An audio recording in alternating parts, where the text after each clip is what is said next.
Trop souvent, je vois des gens chercher le remède ou la solution miracle. Cessez de chercher la solution ou encore un remède miracle à votre situation car les solutions universelles n'existent pas. La solution réside dans la compréhension des causes de vos symptômes et de vos réactions biochimiques uniques. Apprenez à découvrir le fonctionnement biochimique de votre corps avec nous. Je suis Kathleen Tremblay, naturopathe. Bienvenue dans Décryptage Santé.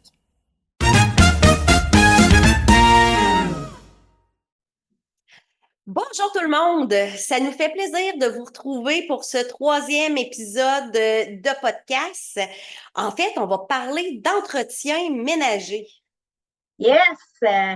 En fait, au dernier épisode, on avait piqué la curiosité un petit peu des gens en parlant là, d'assainissement de la maison de manière naturelle. Puis on a eu une bonne réponse positive par rapport à ça. Donc, on a décidé de faire un troisième épisode sur le sujet. Oui, puis on est à la période du printemps en plus. Donc, qui dit printemps dit grand ménage du printemps. Donc, aujourd'hui, j'avais le goût de vous partager des trucs un petit peu plus naturels et plus sains pour assainir la maison, mais pas juste quand c'est le temps du grand ménage, mais aussi au quotidien. Valérie, j'ai une question pour toi. J'aimerais savoir qu'est-ce que tu utilises comme produit d'entretien ménager. On le sait que dans certaines maisons, il va y avoir l'accumulation de moisissures qui va se faire autour des fenêtres pendant la période d'hiver, puis dans la douche aussi, la salle de bain est un endroit propice à ça. Qu'est-ce que tu utilises, toi, ou qu'est-ce que tu as utilisé dans ta vie quand tu as pu avoir la présence de ces petites moisissures-là qui se développaient dans la période de l'hiver avec l'humidité qui se faisait ou les fenêtres? Ouais, j'avoue qu'autour de mes fenêtres, c'est assez problématique, surtout dans ma nouvelle maison. Ça fait à peu près 6 ans qu'on habite ici, puis les fenêtres, on transpire, là, si on veut, là, on appelle ça comme ça. Et Mhm. puis, je ramasse une belle flaque d'eau dans le bas, puis là, ben, il y a comme des moisissures qui se ramassent, là. C'est pas tant beau, parce que ça fait comme des taches brunes.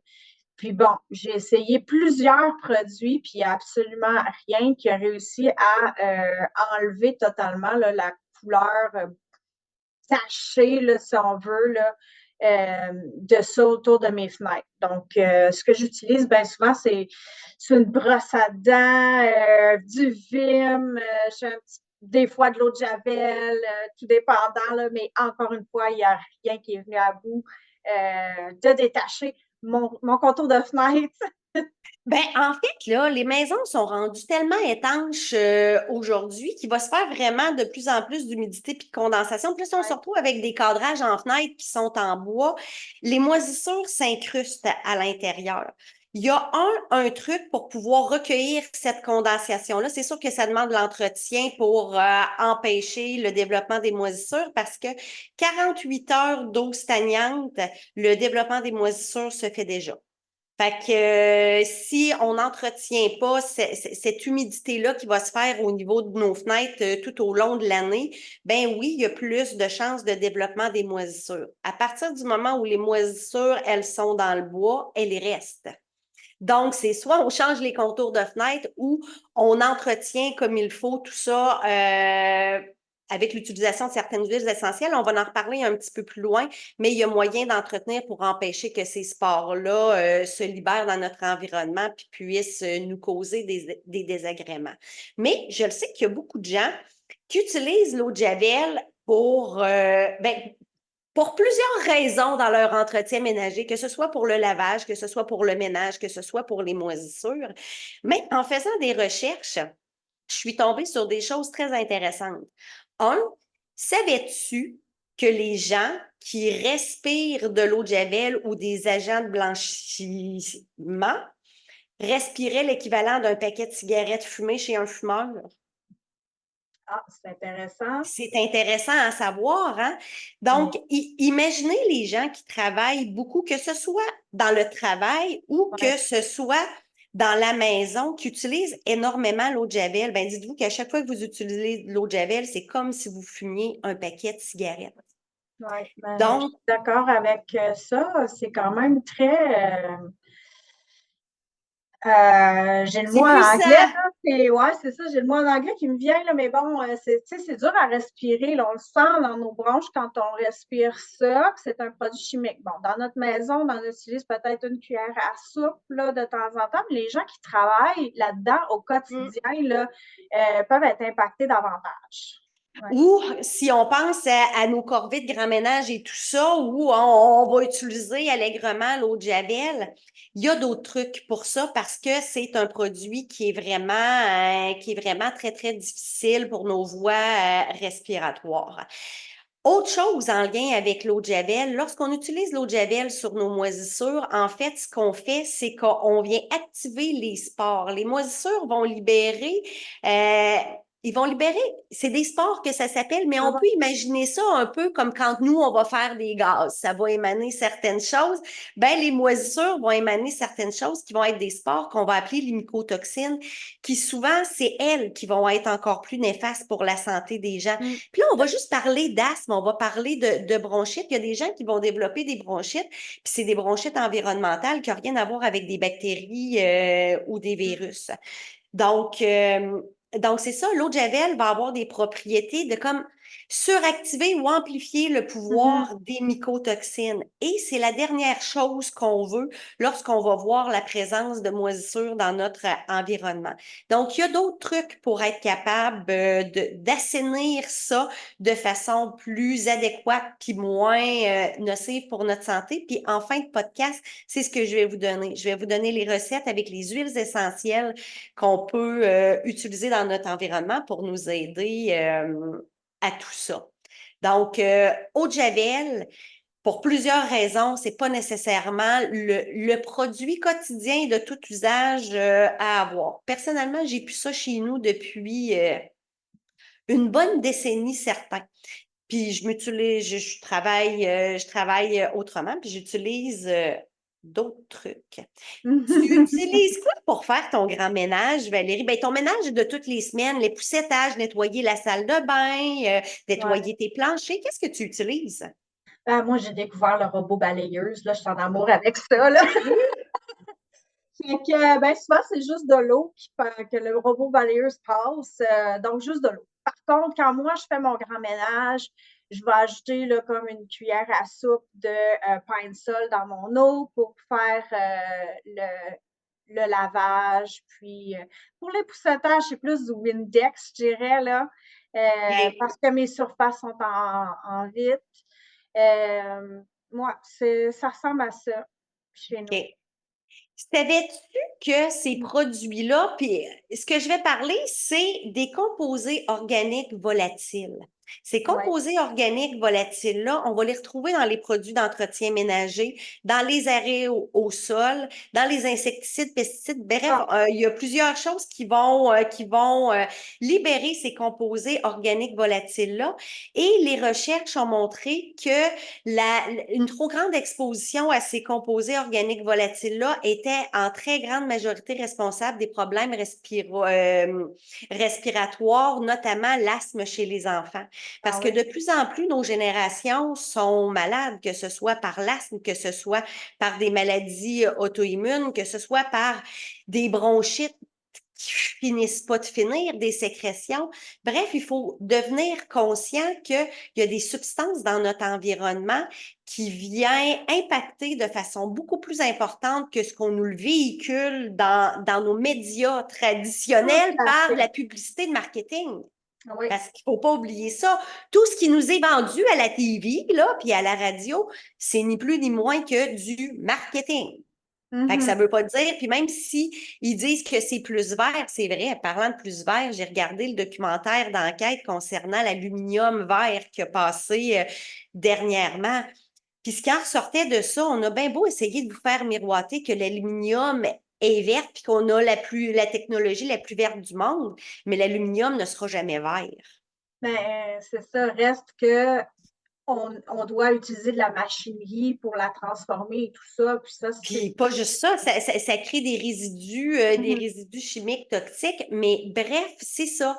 Faut sortir un petit peu de l'hypnotisme collectif qu'on a en pensant que tous les produits d'entretien ménager, tous les produits de beauté, tous les produits alimentaires, ils sont sans danger pour notre santé, même s'ils contiennent une liste d'ingrédients, peu importe, là, qu'ils soient à manger ou en vaporisateur et tout ça qui sont des produits chimiques synthétiques qui ont été fabriqués puis qui viennent surcharger notre système. Fait qu'aujourd'hui, l'objectif du podcast, c'était un peu de mettre en lumière ce à quoi on était exposé, puis les trucs naturels qu'on peut avoir, puis en bout de ligne, ça coûte beaucoup moins cher. C'est plus dans l'optique aussi de réduire la surconsommation et la surexposition à ces produits-là. Parce que c'est pas. Oui, c'est approuvé par notre gouvernement, là, mais bon, on s'entend que. On Ouais, est dans c'est du ça. marketing. On est On dans du s'entend que c'est du marketing. marketing et tout ça, là, tu sais, mais c'est ça. C'est vraiment de réduire, en fait, là, la pollution à laquelle on a un contrôle. Parce que la pollution à l'extérieur qu'on n'a pas contrôle nécessairement, mais si on peut contrôler la pollution de notre maison, c'est déjà extrêmement fort. Exactement. Est-ce qu'on peut reprendre le pouvoir et le contrôle de ce qu'on peut? On a le pouvoir et le contrôle de ce qu'on achète. Fait qu'à Mhm. partir de ce moment-là, est-ce que ça peut demander, est-ce que ça peut demander une accessibilité qui va être différente? Oui, mais à partir du moment où on a instauré ces nouvelles habitudes de vie-là, souvent on simplifie la vie. Savais-tu que l'épicerie, moi, j'y allais pratiquement plus. Je vais peut-être à l'épicerie une fois par mois, par 2 mois, parce que j'achète majoritairement en ligne, soit par des producteurs locaux, par des fabricants artisanaux. Bref, il y a plein de belles choses qui se font, puis de qualité. Puis quand on est capable d'aller acheter directement à nos fabricants soucieux de faire les produits avec amour, ben c'est merveilleux. Fait que tous mes produits d'entretien ménager, même mes produits de peau, c'est viré tout vers ça. Je réduis mon exposition parce que je suis pas parfaite non plus. J'ai des petits Non, défauts. Il mais faut on en compenser nos défauts, hein? Mais Fait c'est que, ça, on en a tous des produits qui sont plus ou moins bons pour notre santé à la maison. Il s'agit d'être consciencieux puis d'en utiliser moins ou à l'occasion ou avec les fenêtres ouvertes et tout ça. Puis je suis en train de penser à, mon Dieu, mais moi, ça fait longtemps que j'ai réduit j'utilise plus d'aérosol. Puis je suis en train de penser, mais non, j'ai encore un produit en aérosol que j'utilise puis j'y avais même pas pensé. C'était comme le scrubbing bubble pour ma douche. oui, Qu'est-ce oui. que je pourrais prendre à la place de ça? C'est-tu bon, c'est-tu pas bon? Ça lave-tu pour de vrai? Ça rentre tout. Ben oui, ça lave pour de vrai parce que ça fait la job. F99.9 des virus. Honnêtement, c'est vrai que dans le garage à mon chum, il y a un produit qui est extraordinaire pour dégraisser, puis que trimestriellement, je dirais que je vais le sortir pour désincruster bien, bien comme il faut ma douche.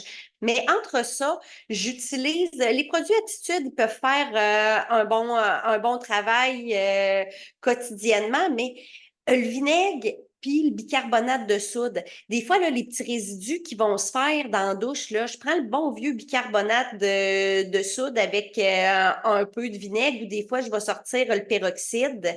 Puis là, ça va mousser, ça va dégrader, ça va décoller. Jus de citron aussi qui va être un bon dégraissant. Mais le truc, là, c'est de s'entretenir au fur et à mesure. Ouais, je suis Avant de sortir de, avant de sortir de notre douche, qu'on la reste donc pour enlever les résidus de savon. Ah, puis parlant de résidus de savon, souvent la douche va se salir à cause des Ben, résidus c'est ça. Moi, j'ai des de prises savon, de puis douche, écoute. puis les beaux revitalisants chez la femme, hein? Parce que hein, les revitalisants avec le bon silicone, non, non, je l'ai déjà vu, là, ça fait des cernes dans le bas du bain. Donc, quand on modifie tous les produits qu'on utilise, ben déjà, notre douche, ça peut devenir un petit peu moins compliqué à laver, mais oui, ça prend des trucs 911 à l'occasion, mais si on s'entretient au fur et à mesure, qu'on prend le temps de nettoyer, qu'on prend le temps de l'essuyer, hein. Moi, à chaque semaine, là, ma douche, je spray un peu de vinaigre, je mets du bicarbonate de soude. Nous, ici, notre eau est plus ferreuse. Je ne sais pas si c'est comme ça chez vous, mais ça fait des dépôts de fer dans la salle de bain puis dans la toilette. Fait qu'avec le bicarbonate de soude qui est un peu rugueux, ça s'enlève super bien. Ah, tu vois, ça pourrait remplacer mon Vim, par exemple. Oui, ça pourrait remplacer. Puis, justement, pour son côté granuleux, parce que veux pas, ma douche est un petit peu plus vieille, plus plastique, à la longue, devient poreux, puis c'est là que les taches s'incrustent plus. Ben, c'est ça.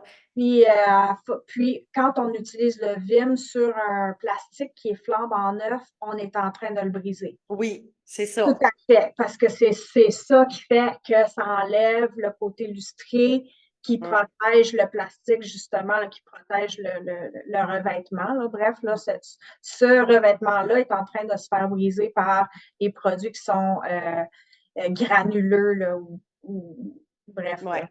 Puis, dans le bicarbonate de soude, il y a des huiles essentielles qui peuvent être ajoutées aussi. Fait que si on va aller chercher un pouvoir décressant, l'huile essentielle de citron va avoir ces propriétés-là. Fait qu'il y a moyen d'être capable de jouer avec ce qu'on a. Ta grand-mère, elle, comment elle faisait l'entretien de sa maison dans le temps où est-ce qu'elle avait ses 12 enfants? Ben, je sais pas si elle avait 12 enfants, là, mais comment elle entretenait sa maison? Parce que il n'y avait pas de surproduits ménagers qui existaient dans les débuts des Écoute, ma années grand-mère 1900. a utilisé le mercurochrome, là, fait que c'est pas une référence. Mais non, mais il y a des trucs de nos grands-mères qui étaient excellents. Comme exemple, il y en a beaucoup qui faisaient, on appelait ça le savon du pays. C'était du savon à base de graisse de bœuf. La Des graisse fois, animale, oui. des fois, je vais courir les antiquaires, puis je réussis à mettre la main sur du vieux savon d'antan. Ça, pour tous les problèmes de peau, là, chez les gens, c'est le savon le plus safe. Mais ça détache en tabarnouche aussi. Fait que c'est ça, les Ben, trucs ça, c'est une que. autre affaire que je peux faire. En fait, j'ai une recette là, hyper ben, pas trop compliquée, en fait, là, de détachant, fait, uniquement avec de la graisse de coco, de noix de coco, là, en fait. Là. Oui, Donc, c'est à faire, c'est un savon à faire avec de la soude caustique, là, donc il faut être un petit peu à oui. l'aise avec ça. Là. Mais c'est ça, c'est quelque chose que je fais des fois à la maison, là, un détachement. Connais-tu ta recette par cœur, Valérie? Non, pas Les du tout. ingrédients. Non, mais sans les quantités, est-ce que. C'est quoi que tu mets dans ce savon-là? C'est 100% huile de coco. C'est huile de coco puis soude caustique, puis Ouais. utilises-tu des huiles essentielles à travers ça? Non, parce que ça le ferait, ça tuerait l'huile essentielle, en fait, dans le procédé. La soude caustique va être trop chaude puis dégrader l'huile essentielle. Ouais. OK. Ben, l'huile essentielle, elle s'ajoute une fois que la température Aussi, elle a ouais. descendu. À partir de ce moment-là, on peut l'ajouter. Mais il y a aussi des recettes de savon qu'on peut faire maison, justement à Oui, base de soude caustique, d'huile d'olive, d'huile de coco. Dans des gens qui vont avoir des problèmes de peau là, eczéma puis hypersensibilité, ce type de savon-là, souvent, va être un des meilleurs éléments à utiliser, mais on en reviendra parce que là, on est dans l'entretien ménager, hein, on n'est pas dans les problèmes de non, peau. en fait, c'est un Mais détachant là, qui fonctionne quand même aussi, assez bien. non, c'est Pas ça. trop difficile à faire parce qu'il y a seulement trois ingrédients, donc de l'eau, de la soude caustique et voyons, Ouais. de l'huile de coco. Quoi. Ouais. Euh, Donc, il y a des vieux trucs que nos grands-mères utilisaient, comme le vinaigre, le bicarbonate de soude, ils utilisaient beaucoup ça. Puis, ça fait encore la job. Fait Ouais, que vinaigre pour les fenêtres, souvent, ouais, ça bariole, ça sent pas bon. la bonne eau chaude avec un bon chiffon, puis un petit peu de jus de bras. À une Ouais, époque, j'ai déjà aussi fait comme détachant, quand on mange des pamplemousses, des citrons, des oranges, J'avais un gros bac, j'avais fait un 4 litres de vinaigre dans un bac, puis j'avais rajouté mes pleurs d'orange, de citron que j'avais laissé macérer il y a 2, 3 mois. Puis après ça, j'avais filtré ça, puis je me servais ça aussi comme désinfectant. Ça faisait, à ma douche, je nettoyais à un moment donné ma douche avec ça, puis ça détachait super bien. Fait que, on laisse macérer de 1 à 2 mois des retailles de citron, de pamplemousse et d'orange. Puis en plus de ça, ça a un bonne odeur. Ça laisse Oui, moins c'est l'odeur ça. de vinaigre. Mais aujourd'hui, là, il y a les chamois là, qui se vendent. C'est comme un linge microfibre Oui, plus. oui. Le nettoyage des miroirs avec ça, là, c'est C'est même merveilleux. ce type de linge-là là, qui disent avoir de l'argent dedans. Je ne sais pas si ça change quelque chose. C'est-tu bon, si c'est pas bon? J'ai pas exploré ces technologies-là. À un moment donné, là, c'est facile de s'égarer. On peut-tu revenir à la base? Hein? Ça, une guenille, puis À la bonne ouais, vieille base, puis le bon vieux linge de coton. ouais, Hein? Ça l'essuie, ça l'essuie. Fait que un bon vieux linge de que coton. ça passe, ça l'essuie. Oui. Puis, souvent, j'ai dit aux gens, le savon, nous a inculqué dans la tête que ça prenait absolument du savon pour tout désinfecter, démicrobiser. Ben, faut arrêter de sur-antibactériser parce que c'est un moyen d'affaiblir notre système immunitaire, d'être en contact avec des pathogènes. C'est un des modes de construction de notre système immunitaire. Fait qu'il faut continuer à avoir certains contacts. On s'entend, ça prend de l'hygiène dans la vie, là, puis l'hygiène est importante, mais faut pas devenir obsédé par la suraseptisation. La bonne vieille eau chaude avec le bon vieux linge de coton pour épousseter, là, ça va rester toujours le meilleur truc. Même pas besoin de vinaigre, même pas besoin de rien pour laver tous nos comptoirs, tout quand on fait notre époussetage, là, est-ce qu'on Mhm. préfère le plus dans notre vie, hein? T'es-tu comme moi, toi, Valérie, à aimer beaucoup la corvée d'époussetage? Ah, mon Dieu, j'adore ça. Oui, Avec le bémol. Mais oui, enlever tout ce qu'il y a sur les comptoirs, sur les bureaux, là, tout nettoyer ça, qu'on j'ai aime ça. justement commencé ça en fin de semaine passée, là, mon grand ménage. Donc, oui, Hmm. j'étais là-dedans, là, classage, époussetage, lavage des rideaux qui peuvent avoir accumulé toute plein de poussière. Oui, Là, donc, oui, je passe tout ça à lavage. Tout ça. Puis, j'avais envie que tu nous parles un petit peu là, d'échangeurs d'air, puis oui. Ben, en moi, les fait, poussières c'est dans la ça. maison. Quand on arrive à la période comme on est là, tu as exactement le bon réflexe. On enlève tous les rideaux, on met tout ça au lavage, on nettoie les fenêtres, on enlève la poussière, puis on aère, hein? On ouvre les fenêtres, puis on en profite là avant qu'il y ait trop de pollen, parce que dans une couple de semaines, il y a des gens qui, trop ouvrir les fenêtres, ils vont accentuer leurs symptômes d'allergie saisonnière. Fait que Ah, c'est le moment de faire aérer les fenêtres. Pour tous ceux qui ont des échangeurs d'air, c'est le temps du moins de nettoyer les filtres. Les filtres, là, au moins sortez-les puis nettoyez-les à la balayeuse. C'est facile d'enlever un excès. ouais, OK. Autre chose, à la maison, en plus d'un échangeur d'air, j'ai aussi des purificateurs d'air dans mes pièces maîtresses. J'ai un purificateur d'air portatif que vous voyez ici en arrière, le petit cylindre noir que vous avez. J'ai pas payé une fortune sur Amazon avec ça. J'en ai déjà un central ici, mais ça m'amène un surassainissement supplémentaire. Donc, j'en ai un dans mon bureau parce que c'est la pièce à laquelle je suis le plus souvent, puis j'ai un aquarium. Un aquarium, il faut pas oublier que ça libère de l'humidité aussi et ça peut générer des moisissures. Donc, échangeur d'air ici, j'en ai un autre salon cuisine pour purifier, puis j'en ai un autre dans ma chambre. Donc, les endroits où est-ce que je suis le plus, j'ai une double protection. J'ai payé ça une centaine de dollars Ah, ça, c'est pas. sur Amazon. Puis, je change les filtres trimestriellement. Puis, à Hmm. chaque mois, je les donne à mon chum. Je dis à mon chum, j'ai dit, t'enlèves le surplus puis je le change. Puis c'est étonnant de voir toute la poussière qui va s'accumuler. Bon, il faut dire que j'ai 2 chiens puis un chat, ça l'aide pas. Puis je suis pas madame époussiérage non plus, j'ai ça pour mourir. Fait que l'époussiérage, moi, je fais ça une fois par 3 mois. Puis Ouais. je m'entretiens au fur et à mesure. Si je passe à quelque part puis je vois quelque chose qui me dérange, ben je sors un linge puis je le nettoie puis j'ai mes échangeurs d'air qui me donnent qui me donne du support. La balayeuse est passée à tous les jours, puis parfois 2 fois par jour. Je l'ai dit, j'ai 2 Ben ouais, chiens, 2 chiens. puis j'ai un chat. Fait que, puis mon bureau, il est à la maison. Fait que je peux pas me permettre d'avoir des gens allergiques qui vont venir ici puis qui vont avoir des symptômes d'allergie. Ah Donc, oui, je dois m'assurer que la qualité de mon air, elle soit optimum. Fait qu'à venir jusqu'à maintenant, ça fonctionne plutôt bien. Autre chose qu'il faut valider aussi pour la qualité de l'air, c'est l'humidité. Les moisissures commencent à se développer à partir de 50 d'humidité dans une maison. Donc, on veut maintenir l'humidité en bas de 45. ouais.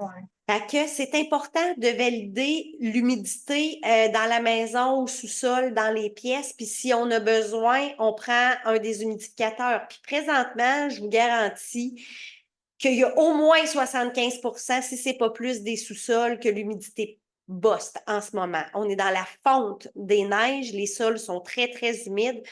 Moi, j'ai l'échangeur, j'ai le déshumidificateur qui roule 24 sur 24 Mhm.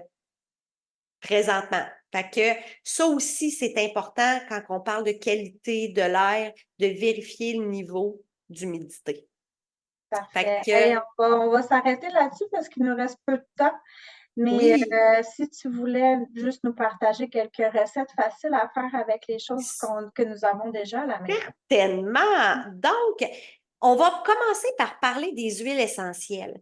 Les huiles essentielles qui peuvent être à votre rescousse, qui peuvent être soit antimicrobiens, antifongiques, Oui. antivirales, qui peuvent désodoriser puis parfumer la maison. On va parler du citron, on va parler de la cannelle, on va parler du thym, on va parler de la menthe poivrée, du pin, de la lavande, de la cannelle, je me souviens plus si je l'ai dit, de l'orange et du Ah tea oui. tree qu'on appelle aussi melaleuca. Ça, c'est une huile essentielle à avoir à la maison, l'huile de tea tree. Oui, Et là, j'en ai. C'est vrai que je n'ai pas pensé à ça pour mes moisissures. ça ici, c'est mon petit mélange. Ça, c'est mon petit mélange d'époussetage puis antibactérien. C'est un mélange qui a un peu de vinaigre. Ben, en fait, c'est 50 de vinaigre, 50 eau distillée, puis une dizaine de gouttes d'huile essentielle que j'ai choisie. Et là, quand je viens pour faire mon époussetage puis mon ménage, j'en spray un peu sur ma surface, puis j'essuie avec ma guenille qui est humidifiée. Fait que là, ben, j'enlève la poussière, j'enlève les germes, j'enlève tout ce qu'il faut, puis en même temps, ben, je laisse une odeur agréable à ma maison. Merveilleux. Fait que ça, c'est pour l'entretien général. Ce serait quoi tes trucs pour l'entretien par rapport aux moisissures? Bon, ben, au niveau de la gestion des moisissures, une chose qui est super importante, c'est de les neutraliser avant de s'en occuper. Donc, pour les neutraliser, les asperger de vinaigre. Fait que c'est justement l'entretien que j'ai fait en fin de semaine. J'ai aspergé de vinaigre tout le contour de mes fenêtres qui avaient une accumulation de moisissures. J'ai laissé ça agir 5 à 10 minutes. Après ça, j'ai mis du bicarbonate de soude parce que je veux aussi neutraliser les mycotoxines, l'effet des mycotoxines. Donc, en ajoutant du bicarbonate de soude par-dessus, on attend encore 5 minutes, puis après ça, on prend une petite brosse à dents ou quelque chose à récurer et on vient enlever tout ça. On nettoie à une grande eau savonneuse. Personnellement, j'utilise le savon de Castille ou le savon de Marseille, qui sont des savons nettoyants qui sont plus purs. Puis, je nettoie ça comme il faut. Une fois que le nettoyage a été fait, je me sers d'huile essentielle pour neutraliser le tout, venir redonner une petite odeur qui est plus agréable.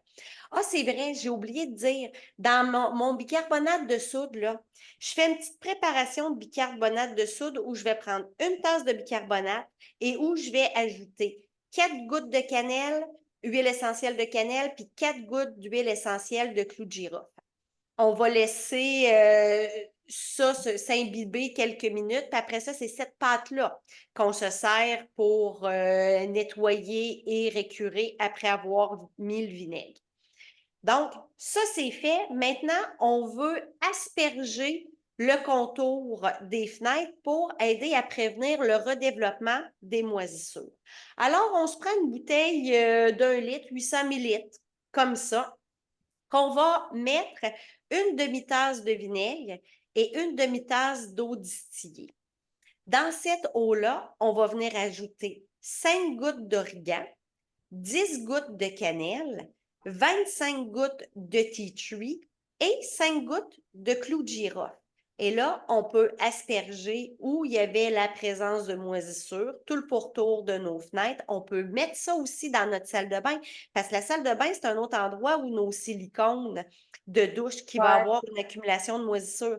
J'ai Les parlé fenêtres des... sont PVC, mais ça reste que le tour est en silicone, là. C'est ça. Donc, même dans la salle de bain, ce même truc-là peut être utilisé.